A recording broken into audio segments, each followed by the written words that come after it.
देखिए, मर्यादा पुरुषोत्तम भगवान श्री राम के जीवन की कहानी से आज बच्चा बच्चा वाकिफ है। बचपन में या फिर लॉकडाउन में आपने रामायण तो जरूर देखी होगी।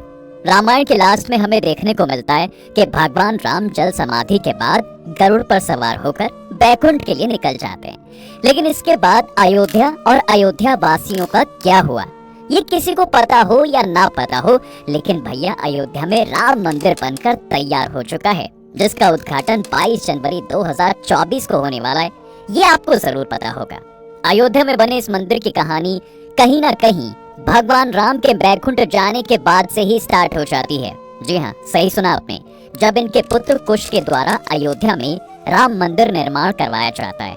अयोध्या में राम लला की प्राण प्रतिष्ठा को लेकर तैयारियां जोरों पर हैं, जिसमें सभी दिग्गज नेताओं के साथ फिल्म इंडस्ट्री के कलाकार भी शामिल होंगे। लेकिन क्या आपको इस मंदिर के इतिहास के बारे में पता है? अगर नहीं तो आज हम इस वीडियो में आपको बताएंगे कि कहां से शुरू हुई ये कहानी और इस कहानी में कब कब क्या क्या हुआ था। अब इस कहानी को शुरू करने से पहले देखिए, भगवान राम के बैकुंठ जाने के बाद इनकी 44 पीढ़ियों ने अयोध्या पर राज किया। जब राम के पुत्र कुश अयोध्या के राजा थे तो इन्होंने भगवान राम की जन्म स्थली पर एक जन्मभूमि मंदिर के साथ साथ कई छोटे छोटे मंदिर बनवाए। समय के साथ साथ इन मंदिरों की हालत जर्जर होती चली गई, जिन्हें बाद में 57 ईस्वी पूर्व के आसपास उज्जैन के राजा यानी विक्रमादित्य जी ने रेनोवेट करवाया। लेकिन अप्रैल 1526 में बाबर के भारत आने के बाद मुगल शासन की शुरुआत होती है। 1528 से 29 में बाबर अयोध्या जाता है तो अपने सेनापति मीर बाकी से मंदिरों को तोड़कर मस्जिद बनवाने का आदेश दे देता है। तो मीर बाकी मंदिरों को तोड़कर मस्जिद बनवा देता है और हिंदुओं के अंदर आने पर रोक लगा देता है। और फिर लगभग 190 साल बाद यानी 1717 ई में आमेर के राजा जयसिंह द्वितीय मस्जिद के बाहर जमीन देखकर आंगन में एक चबूतरा बनवाते हैं, जहां पर राम लला की मूर्ति को स्थापित किया जाता है। अब यहाँ होता क्या है कि मस्जिद के अंदर तो मुस्लिम नमाज करते थे, जबकि बाहर चबूतरे पर हिंदू भगवान राम की पूजा किया करते थे। ऐसा कई सालों तक चलता रहा और फिर 1853 में भारत के 14 सांप्रदायिक अखाड़ों में से एक निर्मोही अखाड़ा ने क्लेम किया कि इस मस्जिद की जगह पर राम मंदिर था, जिसको बाबर के समय में तोड़कर मस्जिद बना दी गई थी। अब हम यहाँ पर फिर से राम मंदिर बनाएंगे। मुसलमानों के द्वारा इसका विरोध किया जाता है और फिर यहीं से हिंदू और मुसलमानों के बीच में लड़ाई शुरू हो जाती है। कई जगह पर दंगे होते हैं। इन दंगों को रोकने के लिए 1859 में ब्रिटिश सरकार चबूतरा और मस्जिद के बीच में एक फेंसिंग करवा देती है, जिससे ये मामला कुछ सालों के लिए तो सुलझ जाता है। अब होता क्या है कि 1885 में निर्माही अखाड़ा के महंत यानी रघुबर दास फैजाबाद डिस्ट्रिक्ट कोर्ट में राम चबूतरे पर छतरी बनाने के लिए अपील करते हैं, लेकिन उनकी अपील को खारिज कर दिया जाता है। अपील के खारिज होने से हिंदू कम्युनिटी में रोष की स्थिति पैदा हो जाती है और जगह जगह हिंसा शुरू हो जाती है। इस हिंसा में मस्जिद और राम चबूतरे के बीच बनी फेंसिंग के साथ साथ मस्जिद की दीवार को तोड़ दिया जाता है। ब्रिटिश सरकार द्वारा दीवार को फिर से बनवाने के साथ एक रूल बनता है कि मस्जिद को केवल जुम्मे की नमाज के लिए ही खोला जाएगा और फिर भारत देश के आजाद होने तक यही व्यवस्था जो है चलती रही थी। लेकिन आजादी के 2 साल बाद यानी 23 दिसंबर 1949 को सुबह होते ही हिंदू समुदाय द्वारा मस्जिद के अंदर घंटियों और शंखों की आवाज के साथ पूजा की जाती है, जिससे भीड़ एकत्र हो जाती है। हिंदुओं की भीड़ पूजा करने के लिए तो मुसलमानों की भीड़ इसका विरोध करने के लिए एकजुट हो जाती है और फिर से एक बार विद्रोह की सिचुएशन बन जाती है। अब देखिए, इतनी भीड़ में पुलिस भी कुछ नहीं कर सकती थी, तो वहाँ के डिस्ट्रिक्ट मजिस्ट्रेट के नायर इसकी जानकारी प्राइम मिनिस्टर ऑफिस को दे देते हैं। जब ये मामला दिल्ली पहुंचता है तो इस समय प्रधानमंत्री जवाहरलाल नेहरू थे। नेहरू जी पीएमओ ऑफिस से के नायर को एक आदेश पारित करके कहते हैं कि जबरदस्ती करके किसी चीज को हथियाना गलत है। मूर्ति को तुरंत मस्जिद से निकालकर बाहर किया जाना चाहिए। इसके जवाब में के नायर पीएम को एक लेटर लिखकर कहते हैं कि यहाँ की सिचुएशन को देखते हुए मूर्ति को किसी भी हालत में बाहर नहीं निकाला जा सकता, क्योंकि यहाँ के पुजारियों का मानना है कि बिना पूजा हवन किए मूर्ति को वहाँ से उठाया तो पाप लगेगा। अब पीएमओ की तरफ से के नायर के पास एक रिप्लाई आता है कि आपको जो आदेश दिया गया है उसका पालन कीजिए और मूर्ति को बाहर निकालिए। तो इस आदेश के जवाब में के नायर पीएमओ को 2 सुझाव लिखकर भेजते हैं। पहला तो ये कि यहाँ पर सिचुएशन आउट ऑफ कंट्रोल है, मस्जिद की सुरक्षा और लोगों की भीड़ को देखते हुए मस्जिद के बाहर एक जालीनुमा गेट लगाना होगा जिससे मस्जिद को कोई नुकसान नहीं होगा और सभी लोग बाहर से दर्शन कर पाएंगे। और दूसरा ये कि इस मामले को कोर्ट को सौंप देना चाहिए, जिससे कोर्ट का मामला आने तक सब लोग शांत रहेंगे। अब इन सुझावों के साथ ही के नायर ने अपना रिजाइन भी दे दिया। इनके रेजिग्नेशन को तो स्वीकार नहीं किया गया, लेकिन पीएमओ को उनके सुझाव बहुत पसंद आए। ये मामला कोर्ट में चला जाता है और इस तरह रामलला की मूर्ति मंदिर में ही रहती है। अब भैया हिंदू पक्ष से तो निर्मोही अखाड़ा और मुस्लिम पक्ष से सुन्नी वक्फ बोर्ड दोनों के द्वारा एक केस फाइल किया जाता है, जिसमें निर्मोही अखाड़ा कहता है कि यहाँ पर शुरुआत से ही राम मंदिर था और अब तो मूर्ति भी निकल आई है, तो इसका पूरा अधिकार हमें दे दिया जाए ताकि हम यहाँ पर राम मंदिर बना सकें। वहीं सुन्नी वक्फ बोर्ड दावा करता है कि यहाँ पर शुरुआत से ही मस्जिद रही है, इसका पूरा कंट्रोल हमें मिलना चाहिए। तकरीबन 20 से 25 साल तक ये दोनों केस कोर्ट में रहते हैं। अभी तक यहाँ पर कांग्रेस पार्टी सत्ता में थी। 1980 में जनसंघ से अलग होकर बीजेपी का गठन होता है। बताया जाता है कि बीजेपी के गठन के बाद विश्व हिंदू परिषद, शिवसेना, बजरंग दल और आरएसएस जैसे सभी हिंदू दल एक्टिव हो जाते हैं और 1984 में विश्व हिंदू परिषद द्वारा एक धर्म संसद का आह्वान किया जाता है, जिसमें बीजेपी के बड़े बड़े नेता लाल कृष्ण आडवाणी, मुरली मनोहर जोशी ये लोग भी शामिल होते हैं। इस धर्म संसद में विश्व हिंदू परिषद के प्रेसिडेंट अशोक सिंघल ऐलान करते हैं कि भाई राम मंदिर बनेगा और जरूर बनेगा। अब इस मंदिर को बनाने के लिए पूरे देश से ईंटें मंगवाई जाएंगी। ये बात धीरे धीरे पूरे देश में फैल जाती है। 1984 ये वही साल था जब इंदिरा गांधी की मौत हुई थी और कांग्रेस की कमान उनके पुत्र राजीव गांधी को सौंपी गई थी। अब यहाँ होता क्या है कि बीजेपी तो खुलकर राम मंदिर के सपोर्ट में बोल रही थी, जिससे सभी हिंदू बीजेपी को सपोर्ट कर रहे थे। और इसी बीच 1986 में राम मंदिर के गेट खुलवाने का एक मामला कोर्ट में आता है, तो राजीव गांधी हिंदुओं का विश्वास जीतने के लिए 1 घंटे के अंदर मंदिर के गेट खुलवा देते हैं। इस न्यूज को दूरदर्शन के माध्यम से पूरे देश में ब्रॉडकास्ट किया जाता है। इससे मुस्लिम दल कांग्रेस से नाराज हो जाते हैं और सभी मुस्लिम नेता मिलकर कांग्रेस का विरोध करने के लिए बाबरी मस्जिद एक्शन कमेटी बनाते हैं, जिसका परिणाम ये होता है कि भैया कांग्रेस 1989 का चुनाव हार जाती है। राम मंदिर के सपोर्ट में होने की वजह से बीजेपी को इस चुनाव में फायदा मिलता है। जहां 1984 में बीजेपी को मात्र 2 सीटें मिली थी, अब 1989 चुनाव में 85 सीटें मिलती हैं। नेशनल फ्रंट के नेता वीपी सिंह बीजेपी का सपोर्ट लेकर प्राइम मिनिस्टर बनते हैं।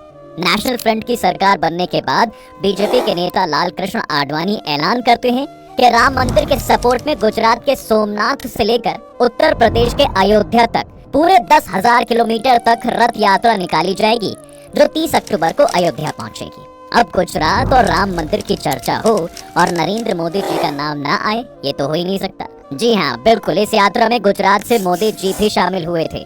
इस समय मोदी जी की उम्र महज 40 साल थी। कहा जाता है कि गुजरात में इस यात्रा के प्रबंधन में मोदी जी का अहम योगदान रहा। और फिर 25 सितंबर 1990 को सोमनाथ से यात्रा स्टार्ट होती है, जिसे कई राज्यों से होते हुए अयोध्या पहुंचना था। लेकिन इस यात्रा का विरोध किया जाता है और जहां जहां से भी ये यात्रा निकलती है, वहां इस यात्रा का विरोध शुरू हो जाता है। कई राज्यों में विरोध के बाद जब 23 अक्टूबर 1990 को ये यात्रा बिहार के समस्तीपुर में पहुंची, तो बिहार के चीफ मिनिस्टर और नेशनल फ्रंट पार्टी के सपोर्टर लालू प्रसाद यादव समस्तीपुर के डीआईजी को आदेश देते हैं कि इस यात्रा को रोक दिया जाए और लाल कृष्ण आडवाणी को अरेस्ट किया जाए। होता भी कुछ ऐसा ही है कि भैया डीआईजी के द्वारा बीजेपी के कुछ नेताओं के साथ आडवाणी को गिरफ्तार कर लिया जाता है और 12 दिन तक इन्हें सिंचाई विभाग के पोस्ट ऑफिस में रखा जाता है। दरअसल यात्रा शुरू होने से पहले आडवाणी ने ये कहा था कि देखता हूँ किसने माई का दूध पिया है जो मेरी रथ यात्रा रोकेगा। अब यही वजह थी कि लालू यादव ने नेहले पर दहला मारकर आडवाणी को गिरफ्तार करवाया और कहा कि मैंने माँ और भैंस दोनों का दूध पिया है। इस गिरफ्तारी का परिणाम ये होता है कि भैया जैसे ही ये खबर दिल्ली पहुंचती है, तो बीजेपी वीपी सिंह गवर्नमेंट ने अपना समर्थन वापस ले लिया और जिससे वीपी सिंह की सरकार गिर जाती है। अब रथ यात्रा के बीच में हुए दंगों से नाराज होकर 30 अक्टूबर 1990 को बड़ी संख्या में कार सेवक अयोध्या पहुंचते हैं और मस्जिद के ऊपर चढ़कर अपना झंडा लगा देते हैं, जिससे हालात और खराब हो जाते हैं। इस समय उत्तर प्रदेश में मुलायम सिंह की सरकार थी, तो इस दंगे को रोकने के लिए मुलायम सिंह कार सेवकों पर गोली चलाने का आदेश दे देते हैं। इस गोलीबारी में 5 कार सेवकों की मौत हो जाती है, जिससे अयोध्या ही नहीं बल्कि पूरे देश का माहौल एकदम ऐसा गर्म हो जाता है। उमा भारती, अशोक सिंघल और स्वामी वामदेवी जैसे बड़े हिंदूवादी नेता अलग अलग दिशाओं से 5-5 हजार कार सेवकों के साथ गुस्से से भरे हुए हनुमानगढ़ी की ओर बढ़ते हैं। गुस्साई हुई भीड़ को देखकर पुलिस फायरिंग शुरू कर देती है, जिसमें कई कार सेवक मारे जाते हैं और फिर इनकी लाशों को रखकर विरोध प्रदर्शन किया जाता है और मुलायम सिंह यादव को मुल्ला मुलायम का टाइटल दे दिया जाता है।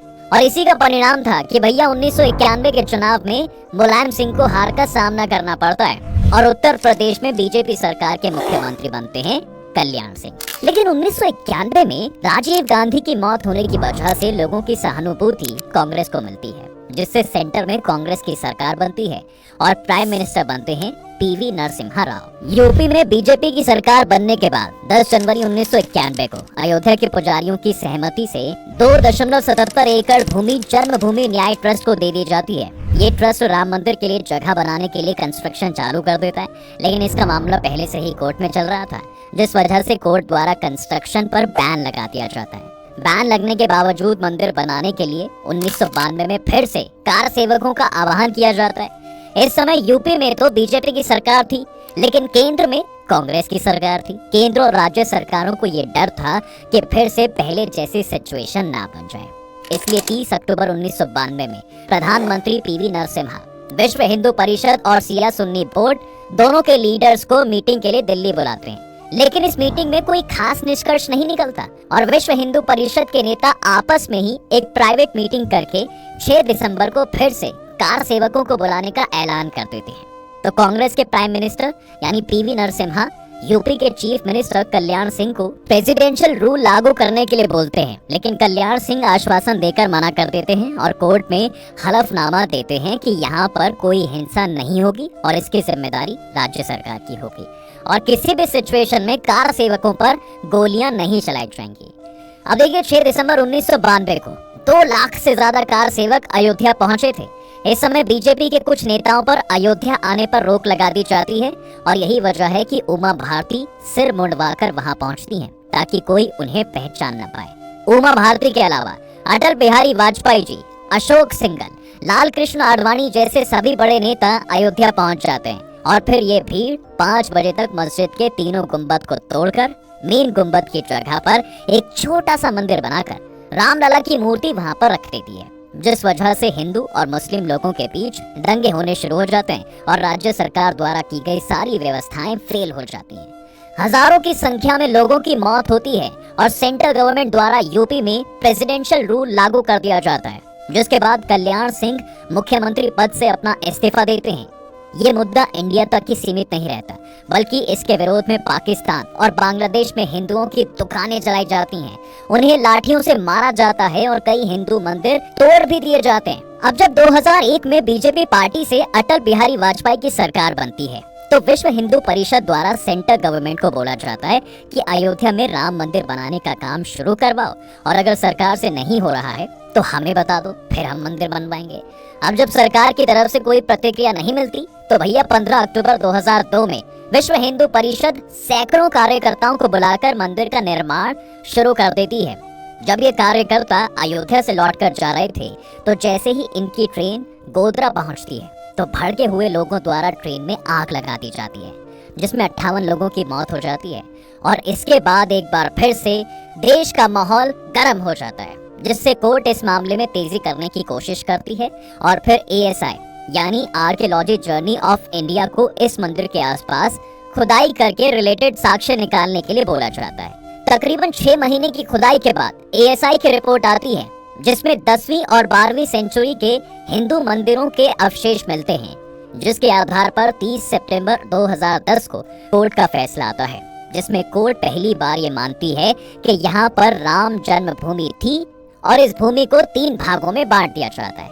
सीता रसोई और चबूतरा निर्मोही अखाड़ा को दिया जाता है, सेंटर एरिया राम भूमि न्यास को दिया जाता है और बाकी का एरिया सुन्नी वक्फ बोर्ड को दे दिया जाता है। लेकिन कोई भी पक्ष इस फैसले पर अग्री नहीं करता है और 2011 में ये मामला सुप्रीम कोर्ट के पास चला जाता है और लगभग फिर से 6 साल तक सुप्रीम कोर्ट में पेंडिंग रहने के बाद 2017 में इस केस की सुनवाई शुरू होती है और लगभग 2 साल के बाद यानी 9 नवंबर 2019 को 5 जजेस की एक बेंच के द्वारा एएसआई की रिपोर्ट के आधार पर तकरीबन 2.77 एकड़ जमीन राम जन्मभूमि ट्रस्ट को दे दी जाती है, लेकिन इसका मालिकाना हक केंद्र सरकार के पास ही रहेगा और उत्तर प्रदेश सरकार को आदेश दिया जाता है कि मुस्लिम पक्ष को इस जमीन से दूर किसी और जगह 5 एकड़ जमीन सुन्नी वक्फ बोर्ड को मस्जिद बनाने के लिए दी जाए।